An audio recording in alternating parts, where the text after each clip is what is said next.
Anda kembali menyaksikan Nusantara Economic Update dan langsung saja kita jelang segmen khusus bedah data berikut ini.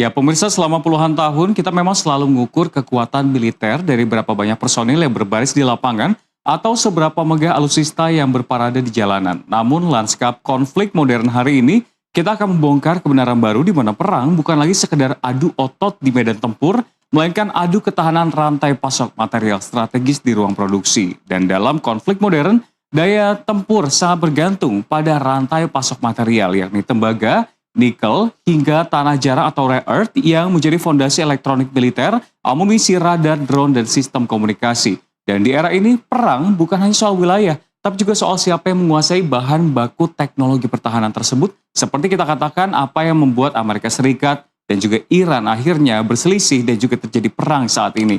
Lantas dengan segala kekayaan alam yang terkandung di bumi pertiwi, yang menjadi pertanyaan, bisakah Indonesia membangun industri pertahanan kelas dunia? Kita bahas selengkapnya pemirsa dalam RI mampu bangun industri pertahanan berstandar global.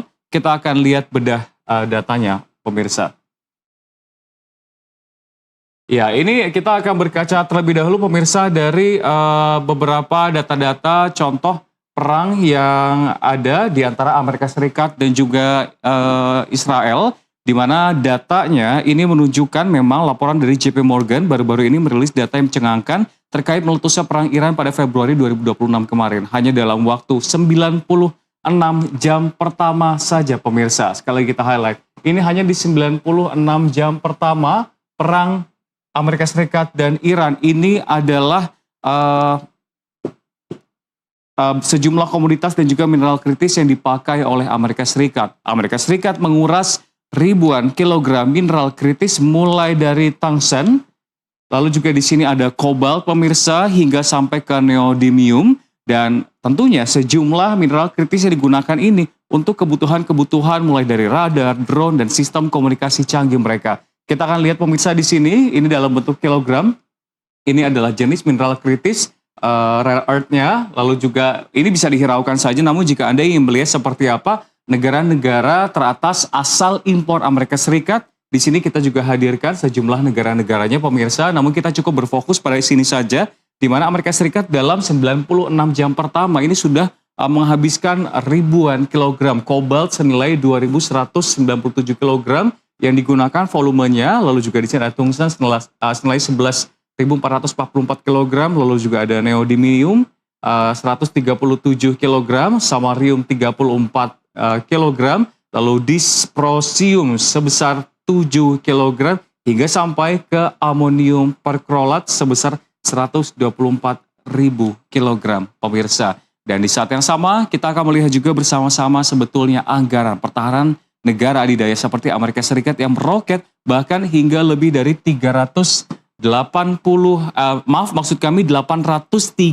miliar dolar Amerika Serikat. Ini adalah negara-negara dengan kekuatan militer terbaik di dunia. Lalu juga kita akan melihat juga ini dia negara-negara dengan anggaran militer tertinggi di dunia, dan juga ini anggarannya sebesar miliar dolar Amerika Serikat. Kita akan melihat pemirsa ini adalah anggaran-anggaran yang digunakan, dan Amerika Serikat sendiri seperti yang saya sampaikan ini menggunakan anggaran untuk pertahanan lebih dari 830 miliar dolar Amerika Serikat. Lalu juga di sini ada beberapa negara-negara lainnya, dan dapat kita katakan sebenarnya anggota NATO ini didorong juga untuk mengalokasikan belanja pertahanan hingga 5% dari PDB. Yang artinya apa? Artinya memang semua orang sudah mulai konsentrasi terhadap pertahanan, dan juga kita bisa melihat di sini ada China sebesar 303 miliar dolar Amerika Serikat yang digunakan untuk pertahanan, Rusia 200-an miliar dolar Amerika Serikat, Jerman 127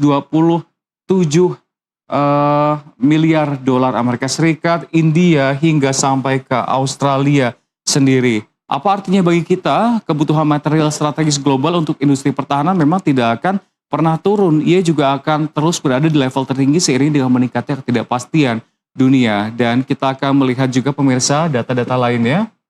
Setelah kita melihat anggaran dari Amerika Serikat, kita juga akan melihat posisi kekuatan militer Amerika Serikat dan juga posisi Indonesia secara bersama-sama untuk melihat seperti apa optimisme dari kekuatan militer Indonesia. Dan data ini merupakan data dari Global Firepower 2026, di mana posisi militer kita sebetulnya bisa dikatakan sangat diperhitungkan pemirsa. Bertengger di peringkat ke-13 dunia pemirsa. Ini adalah peringkat untuk militer Indonesia. Kita juga lihat di peringkat pertama sendiri di sini ada Amerika Serikat, lalu juga ada Rusia, China, India, Korea Selatan, Perancis, Jepang, Inggris, Turki, Italia, Brasil, dan juga Jerman. Dan sekali lagi ini adalah negara dengan kekuatan militer terbaik di dunia. Bahkan kita juga akan melihat untuk Indonesia, setelah dari Amerika Serikat kita akan fokus ke Indonesia dan kita merinci tentunya kalau namanya pertahanan itu ada laut, ada udara, ada darat. Kita akan melihat sedikit kekuatan Indonesia dari laut pemirsa, kekuatan maritim. Ada 4 grafis yang kami hadirkan pemirsa, di mana kita untuk maritim sendiri memegang peringkat nomor 1 dunia untuk kategori armada laut niaga. Laut niaga, di sini kita akan melihat ke sini dulu pemirsa grafisnya. Untuk kekuatan armada laut niaga yang tersedia, Indonesia di peringkat pertama tentunya dengan total armada lebih dari 11.000 kapal mengalahkan China, Panama, Jepang, dan juga Liberia. Lalu setelah dari niaga kita akan masuk ke kategori selanjutnya. Dan karena memang Indonesia sendiri masuk ke jajaran atas untuk sejumlah kategori kapal lain seperti corvette, pemirsa. Di sini ada corvette dengan jumlah terbanyak di peringkat 4, ada 26 jumlah corvette-nya. Lalu juga kita akan melihat untuk kapal patroli tonase dan juga kapal patroli lepas pantai. Di sini posisi Indonesia pemirsa dengan 211 unit, dan juga untuk armada angkatan laut berdasarkan tonase Indonesia pun juga mencatatkan di 338 armada pemirsa. Jadi secara teori modal logistik untuk mobilisasi pasukan kita sangat kuat, namun di balik angka-angka megah itu ada ironi besar. Logistik kita akan menjadi tidak berarti jika isi di dalamnya itu amunisi dan persenjataan masih bergantung pada pasokan global pemirsa. Dan kita akan melihat sedikit data-data yang telah kami rangkum dari BPS. Ini adalah nilai impor senjata kita pada tahun 2025 yang melonjak drastis hingga 160% dalam 3 tahun terakhir. Beberapa komponen canggih seperti mesin jet, sensor elektronik masih memerlukan impor, dan BPS sendiri mencatat nilai impor senjata pada tahun 2025 justru tetap tinggi dan naik tajam hingga sekitar 467,97 juta dolar Amerika Serikat. Maksudnya 0,467 juta dolar AS atau sekitar 8,19 triliun, melonjak 160% dalam 3 tahun terakhir. Dan ini seperti apa produksi tembaga yang juga memang dihadirkan. Ini maksud saya grafisnya pemirsa, ini adalah grafis impor senjata tertinggi Indonesia yang digunakan atau dihadirkan melalui impor senjata. Kita bisa melihat di sini ada apa saja, ada pistol suar, ada peluru amunisi, ada bom granat, lalu juga ada amunisi proyektil lain, peluru shotgun, senjata militer, pistol suar, peluncur roket. Bagian aksesori pun juga impor pemirsa, revolver dan juga pistol selain POS 9303 hingga senjata pegas atau gas gun. Ini juga masih impor pemirsa, dan ketergantungan seperti ini membuat Indonesia lebih rentan terhadap guncangan rantai pasokan global. Dengan kata lain, Indonesia memiliki modal hulu tetapi belum sepenuhnya memiliki ketahanan hilir pemirsa.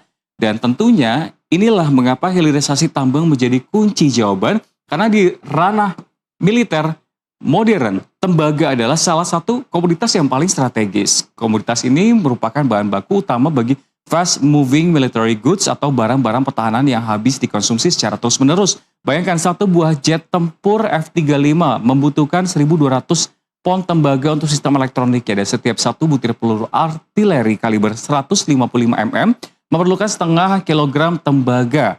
Dan tentunya ini menunjukkan bahwa memang Indonesia juga punya kekuatan itu pemirsa, dan ini dia adalah produksi tembaga per negara. Dan kita hadirkan juga grafisnya, bisa Anda simak dari tahun ke tahun produksi untuk Indonesia sendiri pemirsa, dari tahun 2000, 2005, 2010, 2015, 2020 hingga 2024. Seperti ini kondisi produksi tembaga Indonesia dalam bentuk juta ton, 0,9 juta ton di tahun 2000 hingga sampai meningkat menjadi 1,1 juta ton di tahun 2024 pemirsa.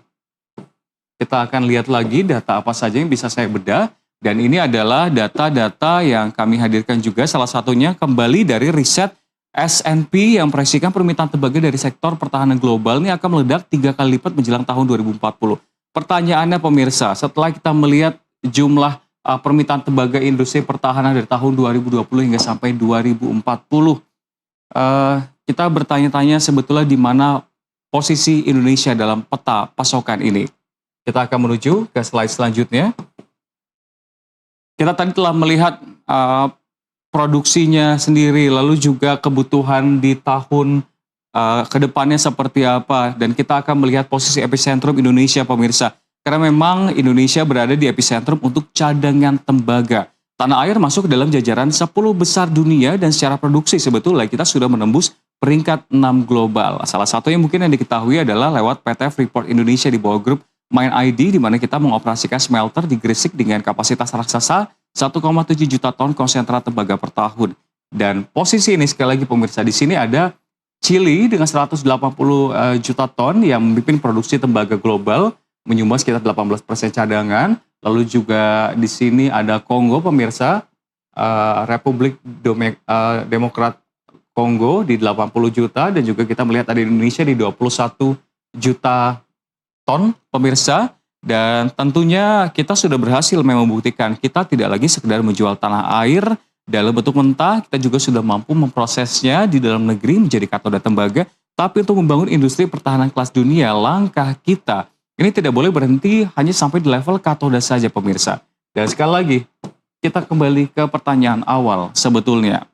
Bisakah Indonesia membangun industri pertahanan kelas dunia? Jawabannya bukan lagi sekedar masalah mampu atau tidak, melainkan sebuah keharusan strategis yang sedang kita rintis langkah demi langkah. Integrasi dari sektor tambang ke senjata buktikan bahwa hilirisasi mineral kritis tidak boleh berhenti sebagai komoditas dagang belaka. Ketika mata rantai dari hulu hingga hilir berhasil kita kuasai sendiri, Indonesia tidak hanya akan memiliki daya gentar yang diperhitungkan secara militer, tapi juga kedaulatan ekonomi yang kokoh dan tidak mudah didikte oleh dinamika geopolitik global.